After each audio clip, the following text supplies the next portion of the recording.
and welcome to Washington Talk. I'm Eun-jung Cho. U.S. Vice President Kamala Harris visited South Korea this week, following recent visits by U.S. officials at the most senior level, President Joe Biden and House Speaker Nancy Pelosi. Vice President Harris and South Korean President Yoon Suk-yeol discussed a range of issues, including North Korea, the U.S.-South Korea alliance, and changes in U.S. electric vehicle subsidies. Meanwhile, North Korea fired a series of short-range missiles shortly before and after the vice president's trip, while Washington and Seoul conducted joint naval drills involving a nuclear-powered aircraft carrier, USS Ronald Reagan. We'll take a deep dive into these issues today.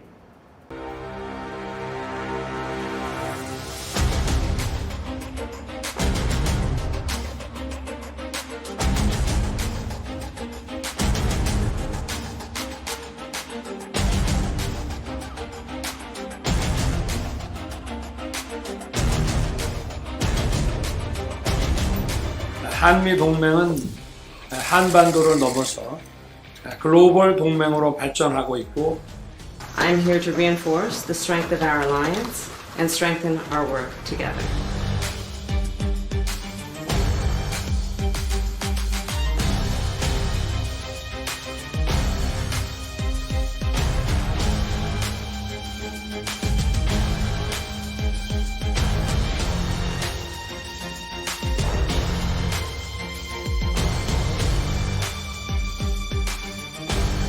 In the north, we see a brutal dictatorship, rampant human rights violations, and an unlawful weapons program that threatens peace and stability.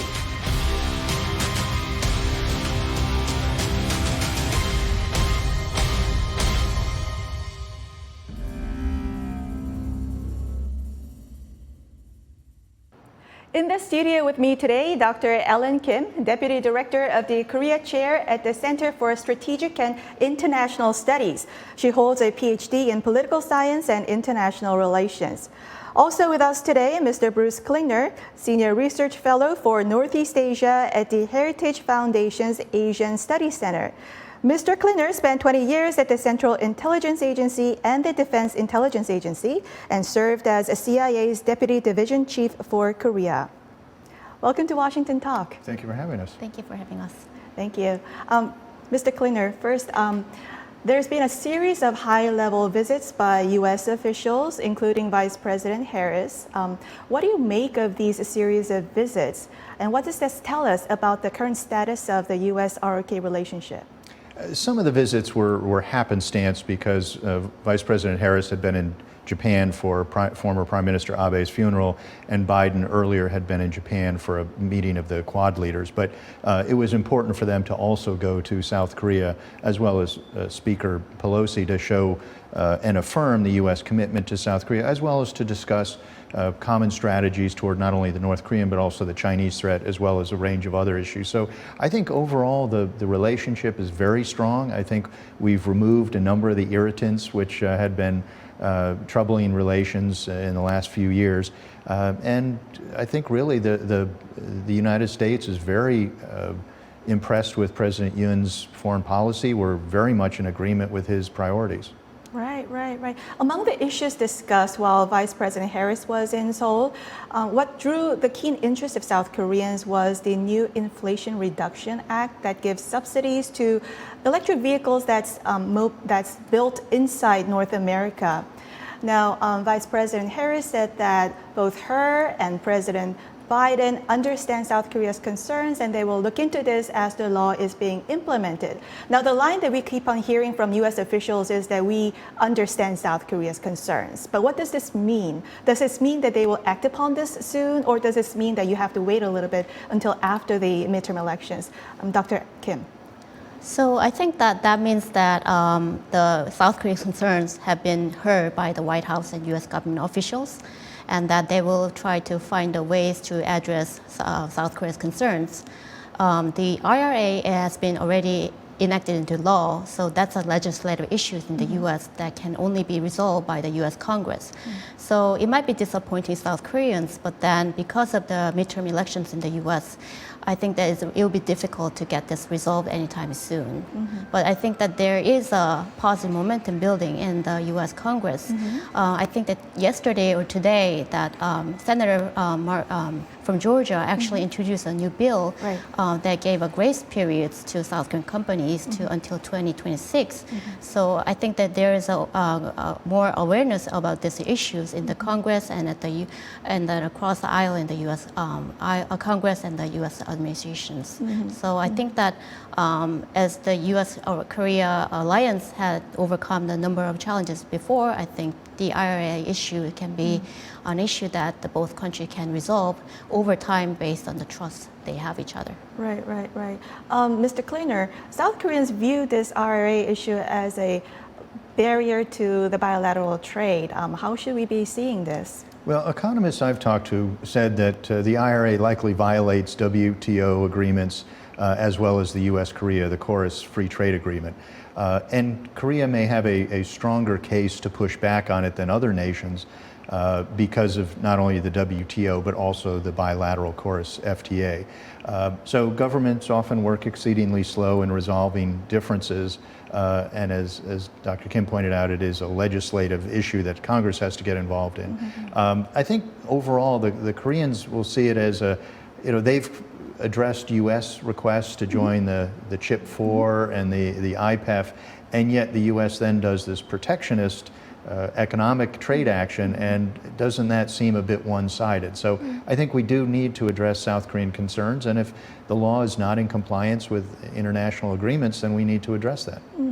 So Dr. Kim, how do you sense the sensitivity and attention on these trade and economic issues? So financial stability is a priority issue, not just for South Korea right now. But I think that the recent agreement between the two leaders shows that the U.S.-ROK relationships are strong regardless of IRA issues, and that both countries, especially U.S., is paying attention to South Korea's key concerns about the financial issues.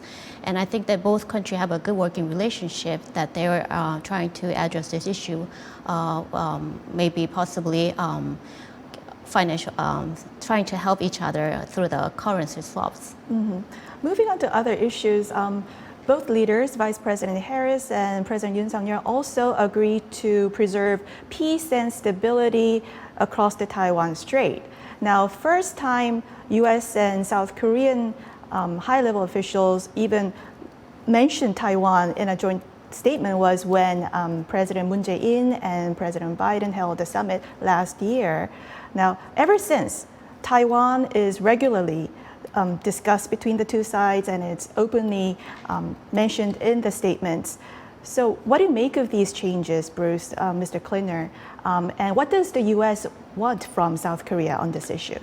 Well, we've seen some differences between South Korea and Japan. In the joint presidential or joint leader statements of last year and this year, Japan not only criticized Chinese actions, human rights violations, intimidating tactics throughout the Indo-Pacific, but identified China as the perpetrator. In both last year's and this year's U.S.-South Korea joint statement, South Korea criticized the Chinese actions, but didn't identify China as the culprit. So that was expected under President Moon, a bit disappointing that President Yoon didn't call out China, as he had seemed to indicate he would do more so when he was campaigning for the presidency. And similarly, Japan has made a lot of very strong statements of support for Taiwanese security, whereas South Korea has been reticent. And when U.S. military officials have suggested that Korea may get involved in a Taiwan situation, Seoul has been very quick to push back against that. So I think in my discussions with the Yoon administration, they understand that South Korea couldn't sit back during a Taiwan situation, but they don't necessarily want to lean too far forward in public statements. And the bilateral relationship, as President Yoon Suk-yeol stated, now goes beyond the Korean Peninsula into a global alliance, into an economic and technical alliance. Then where does Vice President Harris's trip to DMZ fit into all this picture, Dr. Kim? Well, I think that Vice President's visit to DMZ reflects the core essence of the U.S.-ROK military alliance.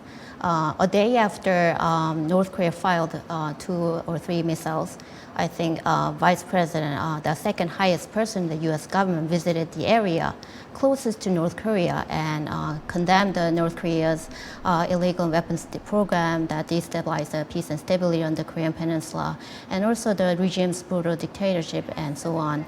So I think that really sends a strong signal and powerful message that the U.S. government sends to both Korea to show U.S. resolve to defend South Korea against North Korea's growing nuclear and missile threats. Mm-hmm. And at the DMZ, Mr. Klingner, Vice President Harris called out strongly on North Korea. She said it's a brutal dictatorship, illegal arms program, and rampant human rights violations. Is this a sign that now the Biden administration will pursue North Korean human rights and North Korean nuclear issues simultaneously in parallel? I mean, the Biden administration is very well known for focusing on human rights issues. So could we read that in this? Well, I would hope so. The Biden administration, when it first came into office and unveiled or partially unveiled its North Korea policy, did highlight that it would bring human rights back into U.S. policy. It had really been neglected during the previous 4 years. So far, we haven't seen much advancement on that. But we're hoping that the Biden administration will fulfill the open position for ambassador for or special representative for North Korean human rights and really bring that back to the issue. We can't ignore the plight of the North Korean people as we try to pursue denuclearization or arms control to address our own security or the security of our allies. So human rights has to be part of the policy because it is such a basic human or a basic U.S. principle that we believe very strongly in. So one of the reasons why we haven't seen any advancements in human rights is because North Korea refuses any kind of contact with the United States? Is that one of the reasons, do you think? Well, that's one reason, certainly on any kind of discussion with the U.S., South Korea, or others. But of course, North Korea has been committing human rights violations and atrocities since its inception. And in 2014, the UN Commission of Inquiry assessed that the level and the systemic methods of the human rights violations constituted crimes against humanity on a scale unseen since Nazi Germany. Mm-hmm. And Dr. Kim, President Yoon Suk-yeol said that if North Korea pursues with its nuclear testing that we've been anticipating since May, the 7th nuclear testing, he said that U.S. and South Korea will immediately implement jointly prepared countermeasures. Actually, Secretary Blinken and Secretary Minister Park Jin also said this back in June. So it seems like they already have some kind of plan in place. But what could be some of the plans that could actually lead to substantial results other than strengthening sanctions? How can we actually hurt North Korea?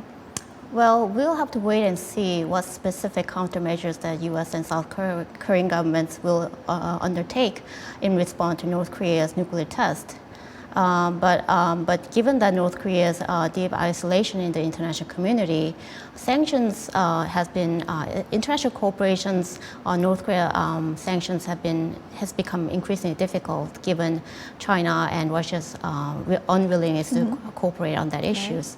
So one of the measures that I think that U.S. and South Korea can take is to send more information into North Korea. We have seen that North Korean regime has been particularly very sensitive about the outside information penetrating to the country. And addressing North Korea's high cyber attacks is another priority. We've seen that North Korea has been advancing its cyber capability, has been using it to steal a lot of money to raise revenue, even when the country is in a national lockdown during the pandemic. So I think that finding ways to respond to North Korea's cyber attack is an important issue for both U.S. and South Korea as well. Mr. Klingner, other than cyber and information, sending in information, do you have any other ideas to? Well, Presidents Biden and Yoon have already agreed that they would resume the rotational deployments of U.S. strategic assets to the peninsula. And we've actually already seen that with the presence of the USS Ronald Reagan.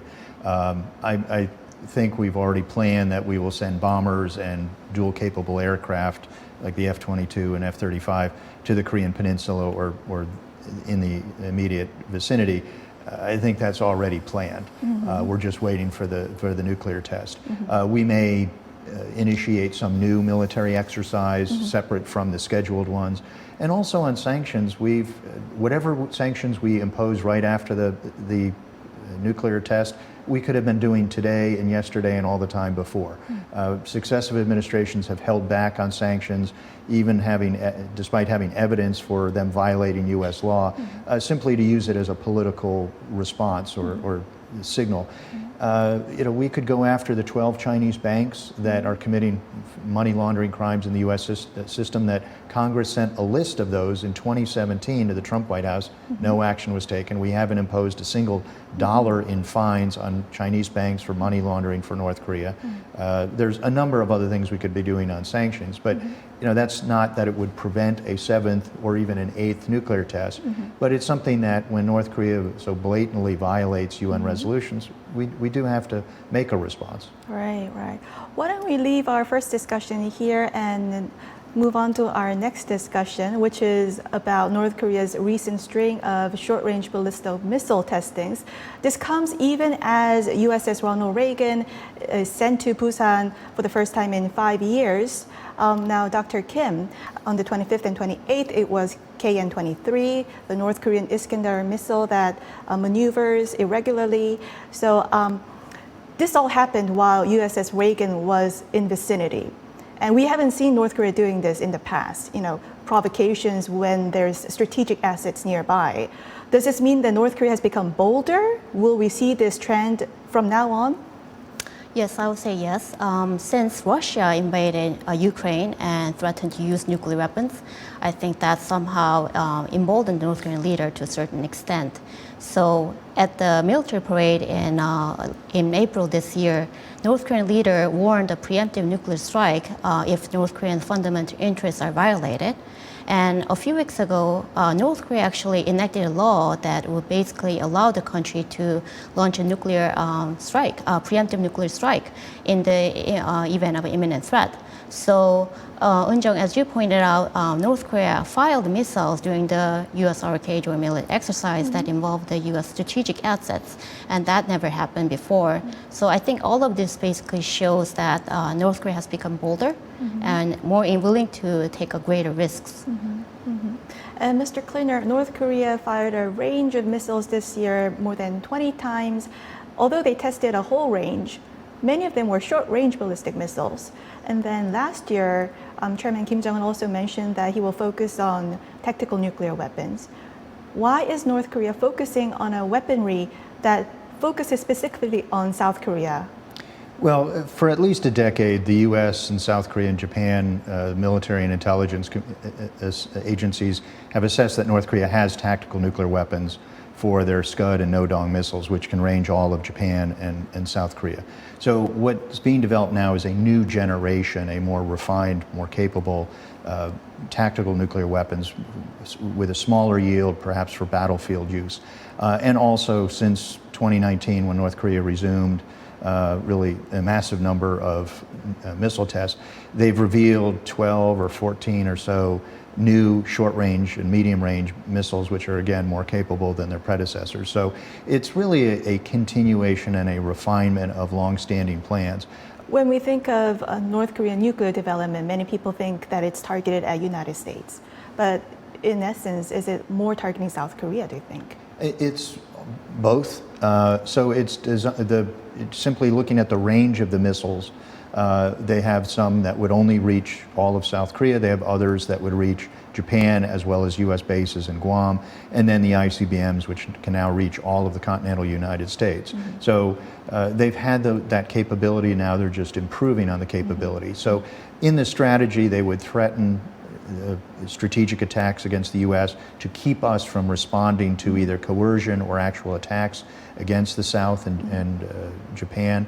They would use or threaten to use the tactical nuclear weapons and the medium-range tactical weapons as a way of either keeping Japan from allowing the U.S. to flow troops through Japan to help South Korea, and then either threatening or using them on the battlefield in South Korea.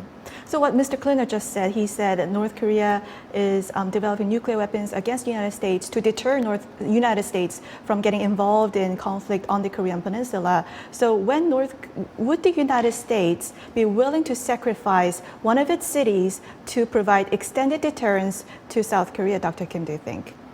So as the North Korea's nuclear and missile threats increase, many South Koreans questions the credibility of the U.S. extended deterrence and raise that specific questions that you just mentioned.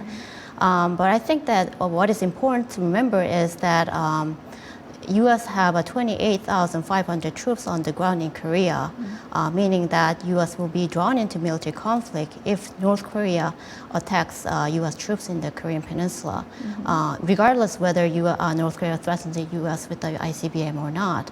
So I think that U.S. has a very strong commitment to South Korea with its troop presence in Korea.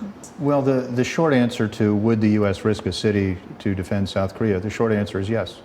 As we have pledged to do for decades, not only in South Korea and Japan, but in Europe. So during the Cold War, we were, in essence, risking, Washington, D.C., New York, and L.A. and other cities for Bonn, Paris, and London. We were willing to risk tens of millions of casualties in a nuclear exchange with the Soviet Union to protect the NATO allies that we had given our extended deterrence guarantee to. We have given the same guarantee to Japan and South Korea. So. We are there, and the extended deterrence guarantee, which is affirmed by successive administrations, included conventional forces, ballistic missile defenses, as well as the nuclear umbrella. You mentioned Paris during the Cold War. France went ahead with developing nuclear weapons. What makes us believe that Seoul will make a different choice this time? Well, there has been advocacy within South Korea for South Korea going nuclear or demanding or requesting U.S. tactical nuclear weapons reintroduced into the peninsula. I don't think either is a good idea. And President Yoon has said he's not interested in either of those, nor even a nuclear sharing agreement, as he had advocated for during his campaign. So the U.S. has to take steps to reassure our allies. I think there would be a number of negative consequences for South Korea if it did go nuclear. So we have to do what's necessary to reassure our allies. And the new extended deterrence working group that resumed after almost a 5-year hiatus is a way of trying to address South Korea's concerns and reassure our allies. Now, Dr. Kim, South Korea has always been on the U.S. nuclear umbrella. So does Yoon Suk-yeol government just want a reaffirmation, or what kind of stronger deterrence can be provided to South Korea at this point? Well, it's a very tricky question because we don't know what the U.S. and South Korea government actually discussed at the EDSG meetings. But then I think that there is a quite very close discussions about how they are going to react. They already mapped out what sort of actions they are going to take in each case of North Korea's different types of provocations. And I think that we'll have to just wait and see what that means. Some of the ideas that come from Seoul is nuclear planning group like NATO, or a nuclear bomber stationed right on top of South Korea. What do you make of those ideas? Are they good ideas to pursue at this point? We'll have to think about what that means for not just for South Korea going nuclear, but also the region itself. Because if South Korea actually wants to have a NATO-type nuclear sharing, that means that will involve Japan and maybe Taiwan. But Japan has a very strong nuclear taboo against nuclear weapons. And I think Kishida government is obviously very opposed to that idea, although there is a conversation just began before former Prime Minister Abe died.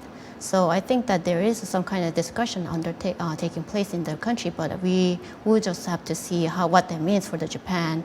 And obviously, Taiwan having a nuclear weapon, I think that will really invite a strong reaction from China. So it's a very tricky question for the region to consider.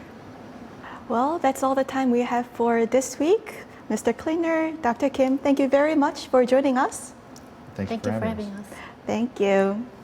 And thank you for watching Washington Talk. We'll be back next week with U.S. experts to talk about the two Koreas and the region right here from Washington.